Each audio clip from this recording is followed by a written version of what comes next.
when it comes to our health and our diet, sometimes we hear words and phrases and we talk about them without really knowing what they mean. At the top of the list is the word metabolism. If only I could boost my metabolism, or if only I had the metabolism I had when I was in my 20s, I'd be in better shape. Join us this morning to help us understand what metabolism really is and with suggestions on how to improve it is natural care, healthcare expert Dr. Mark Mincolla back with us this morning. And Doc, let me start with this. We hear the M word, we hear metabolism. We throw it around like we know what we're talking about. What is metabolism, and how will understanding it help us keep our weight down and maybe actually help us lose weight? Well, M word is exactly the case. It's a machinery. It's the manner in which we basically produce energy by burning calories. Unfortunately, after the age of 40, it's not the same. We lose 5 to 7% of our metabolism per decade after 40. So that's why when you're a kid, teenage, early 20s, you can pound stuff and still be hungry and not put on a pound. Absolutely. But at 40, you do it and you're in big trouble. Well, that's the case, exactly. But not just 40. I say as we age, stress, and the chemistry gets worn down a little bit, we lose some of that calorie burning potential really as we age. Is there a reason why we lose that? Is it a chemical thing, or is it just because we're not exercising enough? Where does that stem from? That's a great question, and it is that. It's really, unfortunately, a chemical thing. As we age, we produce higher levels of insulin resistance. Now, insulin's a hormone that basically stores fat. So we increase our insulin levels with stress as we age, and unfortunately we put on those pounds a lot easier. All right, so we know what metabolism is and what it does.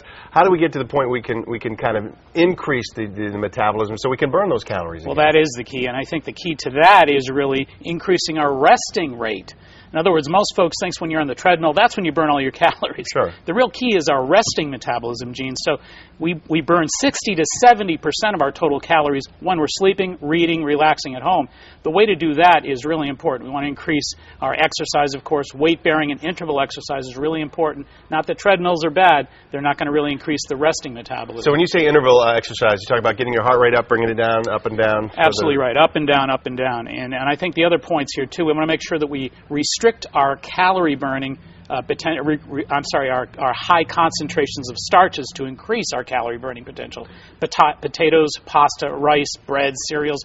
Cut down on those, increase the fruits and vegetables and the lean proteins. So those fruits and vegetables will help you burn that, what do you say, the resting metabolism, help increase that? Absolutely, that's the key, because a lot of folks as they age think they can eat the potatoes, the rice, the pasta the same way they did when they were younger. Not the case. Cut down on those. Any other specific foods that will help besides, the fruits and veggies? We all have that anyway, but is there like a secret sort of, elixir that really helps speed up that resting metabolism? There really is, and it's protein. The lean proteins are extremely important because they produce a hormone called glucagon.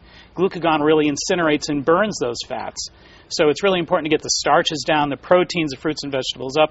Also, water is really, really important. The idea that the German researchers that just put forth the information that said that we can increase metabolism by as much as 30% with 17 ounces of water. So it's really important to keep hydrated as well. Right. 3 things people should eliminate from their diet today to help with this. Well, eliminate from the diet certainly high complex sugars, the processed white sugars. Unfortunately, those treats should be saved for a Saturday night, but not taken all week long. Number 2, you want to be very careful about concentrated fats. Too much butter, too much mayonnaise, etc. You want to cut down on those fats.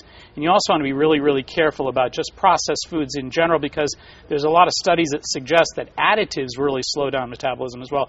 So more whole foods, less additives. So when you're talking about exercising and the mix of diet here, that really is the combination that's going to work if you do it. It's always the perfect combo, but it's important to remember that the treadmill is going to burn today's calories. It may not burn tomorrow's. A little bit of weight-bearing exercise, interval exercise, that's the key. All right, and folks want to learn more, they could do that because you are going to be holding a nutrition seminar tonight. It's going to be focused on teaching people to maximize their calorie burning potential and energy efficiency from 7 to 9 in Norwood at Mincolla restaurant. Tickets are $25. You can register online at myhealthylivingmag.com. And, of course, you can always reach Mark at his website, too, maxhealing.com. Dr. Mark Mincolla, thank you very much. As always, we appreciate you stopping by. Great advice here. I'm going to get to work on that even as we speak.